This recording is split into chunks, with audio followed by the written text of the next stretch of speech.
Harrison Bergeron by Kurt Vonnegut Jr. The year was 2081, and everybody was finally equal. Here we have them using the word finally, which indicates that it's a general idea in that population that equality would be a good thing and it's something to be aspired toward. They weren't only equal before God and the law, they were equal in every which way. Every which way, using that phrase now indicates that there might be something that isn't quite so desirable about equality. This equality that has been desired might bring with it some kind of sting, something that was unanticipated, that might make equality not be as fully wanted, as desirable as it had seemed to be in the past before equality was actually the case. They were equal in every which way. So right now we're not sure what that might be, but there's this alarm bells are kind of going off in your head now. You're thinking, okay, equality is here, but is there some problem with that? Nobody was smarter than anybody else. Nobody was better looking than anybody else. Nobody was stronger or quicker than anybody else. All this equality was due to the 211th, 212th, and 213th amendments to the Constitution, and to the unceasing vigilance of agents of the United States Handicapper General. Now, handicaps have usually been considered negative things. Now, the government sees it fit to create a department that controls handicaps, that apparently causes or gives out handicaps, confers handicaps on people. This is an interesting development. Some things about living still weren't quite right, though. And that's kind of an ironic statement. We've already kind of had a hint that things weren't quite right, even though this equality that we seem to have always been wanting is now here. Some things about living still weren't quite right, though. April, for instance, still drove people crazy by not being springtime. And it was in that clammy month that the HG men took George and Hazel Bergeron's 14-year-old son Harrison away. It was tragic, all right. But George and Hazel couldn't think about it very hard. Hazel had a perfectly average intelligence. And that's an oxymoron right there. Perfectly average. Perfection means you're at the height of something, whereas average means you're just somewhere in the middle, and now we have perfectly average. Hazel had a perfectly average intelligence, which meant she couldn't think about anything except in short bursts. And George, while his intelligence was way above normal, had a little mental handicap radio in his ear. He was required by law to wear it at all times. It was tuned to a government transmitter. Every 20 seconds or so, the transmitter would send out some sharp noise to keep people like George from taking unfair advantage of their brains. So this new society that's being described, where everything has been brought to a level of perfection that matches with equality and seems to be what we've always wanted in society, describes something that is a dystopia. Now, a dystopia is a state of existence in which important norms used in society and crucial to people's well-being have been altered for the worse or replaced with less desirable versions. And we can compare that to a utopia in which everything is portrayed as being in the most perfect possible way, so that whatever we've desired is now the case. This is a strange dystopia because it seems to be that utopia, which is where everything that's good has been realized in society, has actually caused something to be amiss. Something about this perfect goodness is not quite right. So that utopia has become dystopia, has become its own opposite. George and Hazel were watching television. There were tears on Hazel's cheeks, but she'd forgotten for the moment what they were about. A question I have is, do people of average intelligence forget things this quickly? So their definition of average intelligence means that she can't think of anything except in short bursts. That does seem to be consistent with this forgetfulness, like periodic forgetfulness. It doesn't seem to be consistent with our understanding of what average intelligence is, which is just a person who functions well in society. But then again, that could be up for the debate. On the television screen were ballerinas. The fact that ballerinas are on the screen doesn't seem to be a reason for her to be crying, unless there's something really poignant happening in that performance. Something that's very has a lot of pathos, brings a lot of emotion with it. A buzzer sounded in George's head. His thoughts fled in panic like bandits from a burglar alarm. "That was a really pretty dance, that dance they just did," said Hazel. "Huh?" said George. "That dance. It was nice," said Hazel. "Yep," said George. He tried to think a little about the ballerinas. They weren't really very good, no better than anybody else would have been.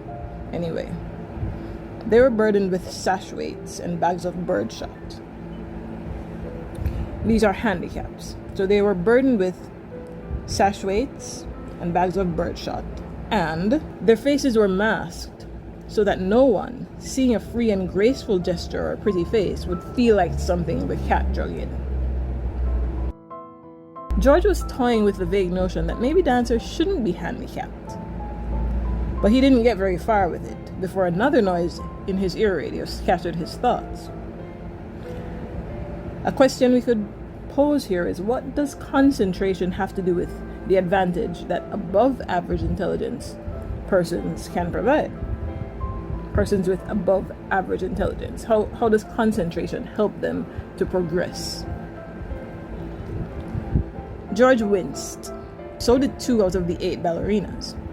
Hazel saw him wince. Having no mental handicap herself, she had to ask George what the latest sound had been. It sounded like somebody hitting a milk bottle with a ball peen hammer, said George. I think it would be real interesting hearing all the different sounds, said Hazel, a little envious. All the things they think up. Said George. Only if I was handicapper general, you know what I would do? Said Hazel. Hazel, as a matter of fact, bore a strong resemblance to the handicapper general, a woman named Diana Moon Glampers. If I was Diana Moon Glampers, said Hazel, I'd have chimes on Sunday. Just chimes. Kind of in honor of religion. I could think if it was just chimes, said George. Well, maybe make them real loud, said Hazel. I think I'd make a good handicapper general. Good as anybody else, said George. When George says that, it lets us think. Then if this society has worked so hard to make everybody at the same level, what level of intelligence do these persons who are in charge have? Obviously, they cannot have, or presumably, they cannot have the same level of intelligence since they're presiding over intelligence. They would have to be somehow superior. And how is that fair in a society that's trying to make everybody else be all the same and have no unfair advantages or no advantages at all? Good as anybody else, said George. Who knows better than I do what normal is, said Hazel. Right, said George. He began to think glimmeringly about his abnormal son, who was now in jail, about Harrison. But a 21-gun salute in his head stopped that. Boy, said Hazel, that was a doozy, wasn't it?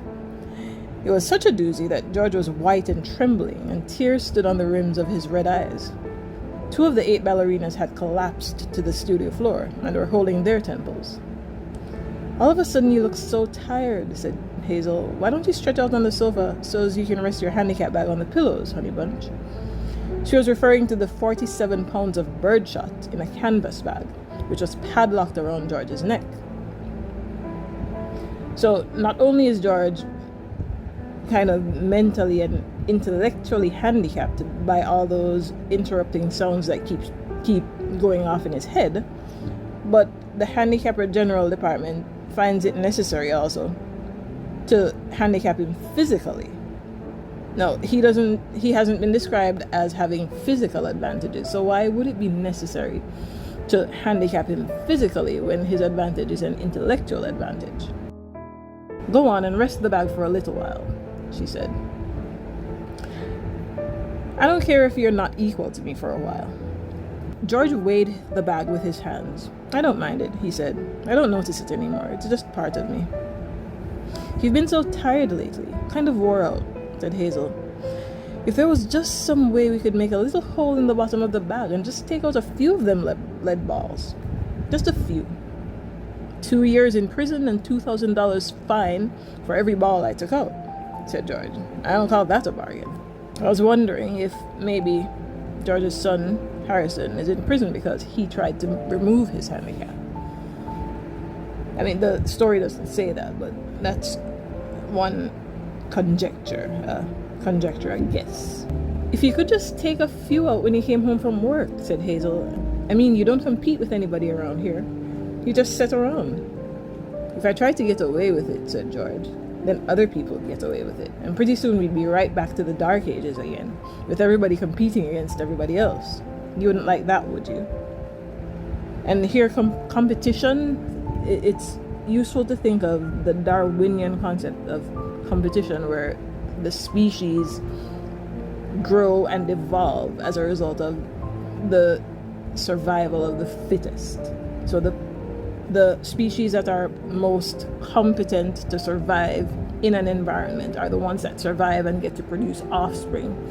And that's how species evolve. That's how an ecosystem might change throughout history.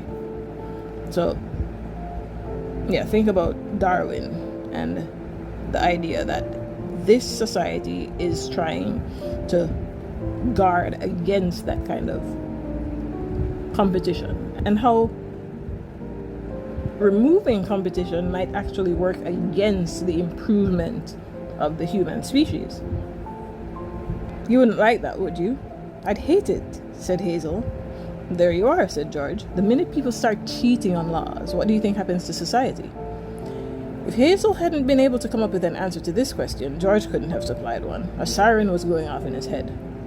Reckon it'd fall all apart, said Hazel. What would? Said George blankly. Society, said Hazel uncertainly. Wasn't that what you just said? Who knows? It's interesting now that George, who has a much higher intelligence level than Hazel, with this siren stuff that's going off in his head, all the handicaps, he's kind of falling behind Hazel right now, because Hazel is at least able to keep up with the conversation. When those sirens go off in his head, he exits that mental pain, not even knowing what he had been talking about 2 seconds before. And so the question is, well, is that fair? Because now his functional intelligence, not his real intelligence, his functional intelligence makes him slightly lower than his wife. The television program was suddenly interrupted for a news bulletin. It wasn't clear at first as to what the bulletin was about, since the announcer, like all announcers, had a serious speech impediment. It does seem very strange that a person, an announcer, whose job is to speak to people in a way that they're giving out announcements, news, things that the government would want the citizens to hear and understand, and yet all persons who are announcers are forced to have a speech impediment which prevents them from announcing. It seems to defeat the purpose. For about half a minute, and in a state of high excitement, the announcer tried to say, "Ladies and gentlemen." 30 seconds, think of that, 30 seconds of trying to say "ladies and gentlemen," and failing, not being able to even say that short phrase. He finally gave up, handed the bulletin to a ballerina to read. People don't seem to be quite fitted for their jobs in this society. Ballerinas can't dance well, and announcers cannot announce. He finally gave up, handed the bulletin to a ballerina to read. That's all right, Hazel said of the announcer. He tried. That's the big thing. He tried to do the best he could with what God gave him. He should get a nice raise for trying so hard. Of course, did God give him that ability, or was that disability foisted upon him by the handicapper general? How is it that all announcers have this speech impediment? Is it that they go out and seek people who have speech impediments and make them announcers? Or is it that whoever becomes an announcer is forced to have a speech impediment? "Ladies and gentlemen," said the ballerina, reading the bulletin. She must have been extraordinarily beautiful because the mask she wore was hideous. And it was easy to see that she was the strongest and most graceful of all the dancers, for her handicap bags were as big as those worn by 200-pound men. And she had to apologize at once for her voice, which was a very unfair voice for a woman to use. Her voice was a warm, luminous, timeless melody.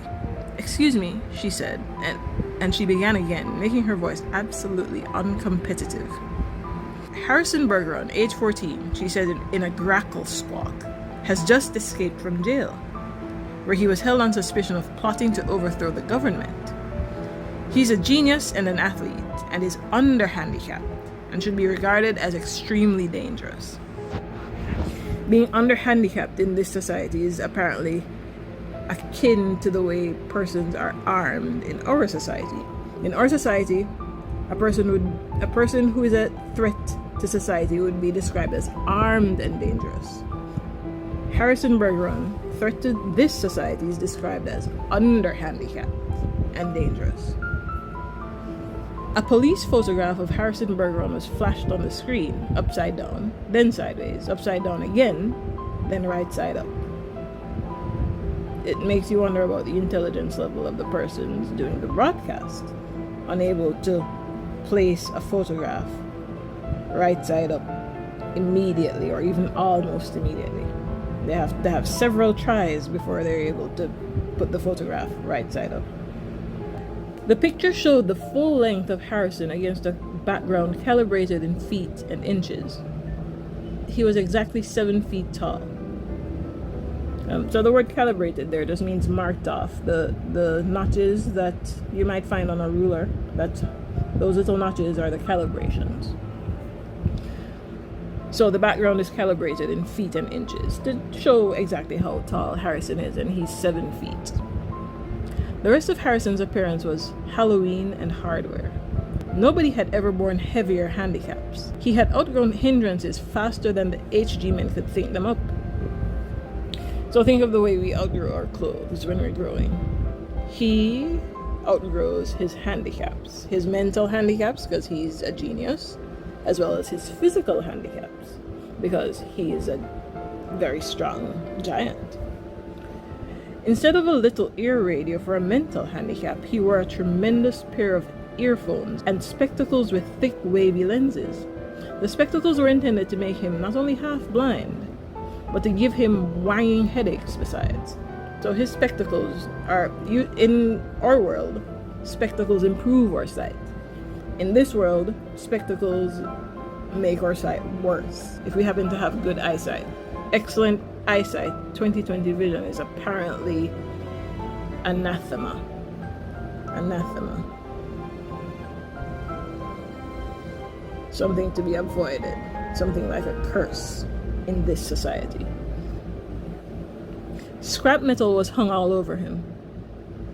Ordinarily, there was a certain symmetry, a military neatness to the handicaps issued to strong people. But Harrison looked like a walking junkyard. In the race of life, Harrison carried 300 pounds.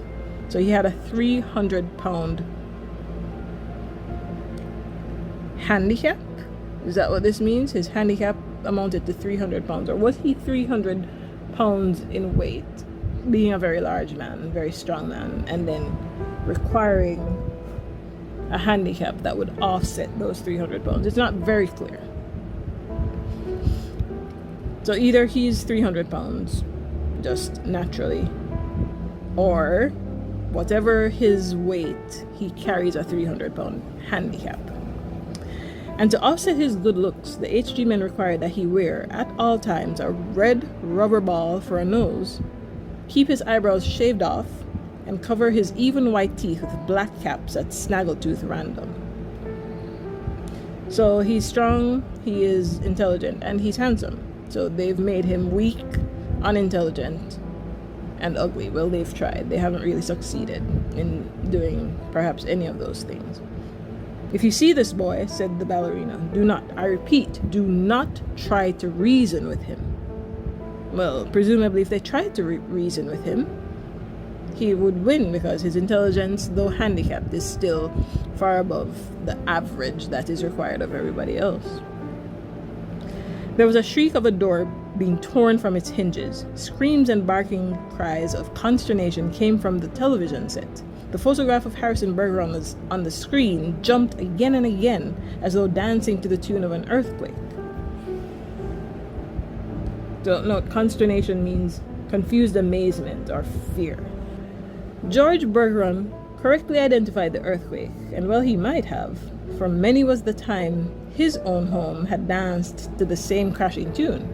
My God, said George, that must be Harrison. The realization was blasted from his mind instantly by the sound of an automobile collision in his head. So, another handicap. When George could open his eyes again, the photograph of Harrison was gone. A living, breathing Harrison filled the screen. Clanking, clownish and huge, Harrison stood in the center of the studio. The knob of the uprooted studio door was still in his hand. Ballerinas, technicians, musicians, and announcers cowered on their knees before him, expecting to die. I am the Emperor, cried Harrison. Do you hear? I am the Emperor. Everybody must do what I say at once. He stamped his foot, and the studio shook. Even as I stand here, he bellowed, crippled, hobbled, sickened. I am a greater ruler than any man who ever lived. Now watch me become what I can become. Harrison tore the straps of his handicap harness like wet tissue paper, tore straps guaranteed to support 5,000 pounds. Harrison's scrap iron handicaps crashed to the floor. Harrison thrust his thumb under the bar of the padlock that secured his head harness. The bar snapped like celery. Harrison smashed his headphones and spectacles against the wall. He flung away his rubber ball nose, revealed a man that would have awed Thor, the god of thunder. I shall now select my empress, he said, looking down on the cowering people. Let the first woman who dares rise to her feet claim her mate and her throne. A moment passed, and then a ballerina arose, swaying like a willow.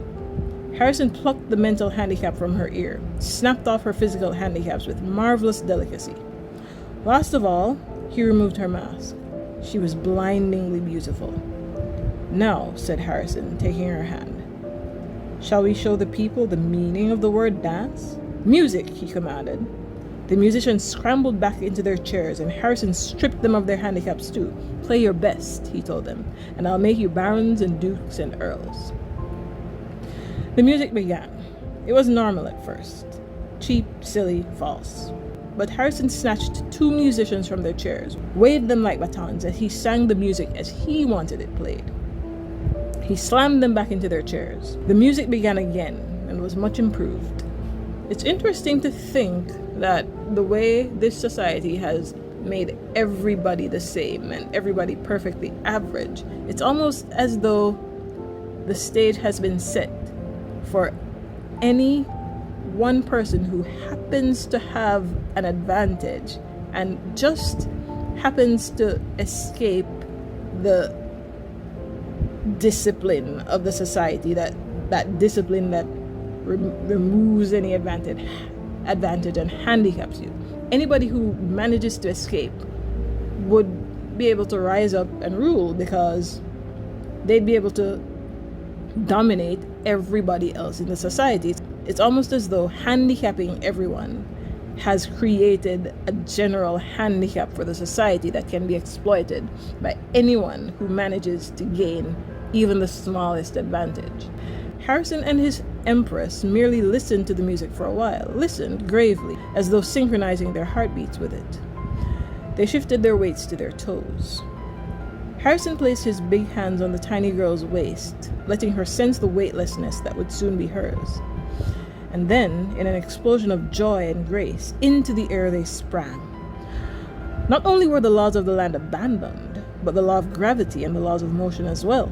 They reeled, whirled, swiveled, flounced, capered, gambled, and spun. They leaped like deer on the moon. The studio ceiling was 30 feet high, but each leap brought the dancers nearer to it.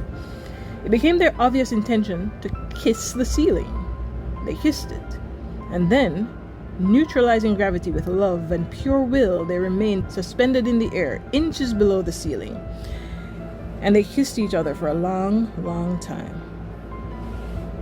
It was then that Diana Moon Glampers, the head handicapper general, came into the studio with a double-barreled 10-gauge shotgun. She fired twice, and the emperor and the empress were dead before they hit the floor. Diana Moon Glampers loaded the gun again. She aimed it at the musicians and told them they had 10 seconds to get their handicaps back on. It was then that the Bergeron's television tube burned out. Hazel turned to comment about the blackout to George, but George had gone out into the kitchen for a can of beer.